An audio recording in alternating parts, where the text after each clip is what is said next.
Bejn Ottubru u Diċembru tal-2021 pajjiżna kompla bl-irkupru ekonomiku b'saħħtu mill-effetti tal-pandemija.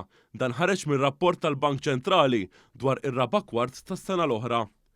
F'dan ir-rapport ħareġ kif fir-raba' kwart tas-sena li għaddiet il-prodott domestiku gross żdied b'10% meta mqabbel mal-istess perjodu is-sena ta' qabel, jiġifieri l-2020. Dan fisser li l-prodott domestiku gross sal-aħħar tas-sena li għaddiet kienu ogħla minn dak irreġistrat qabel il-pandemija.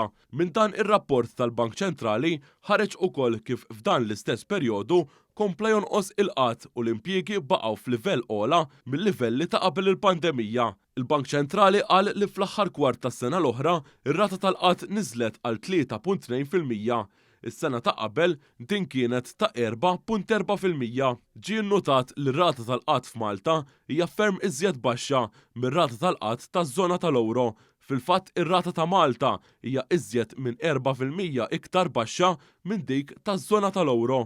F'dan ir-rapport dwar ir-raba' kwart tas-sena li għaddiet, il-Bank Ċentrali nnota kif wara id-daqqa tal-pandemija l-attività ekonomika issa sejra għall-aħjar.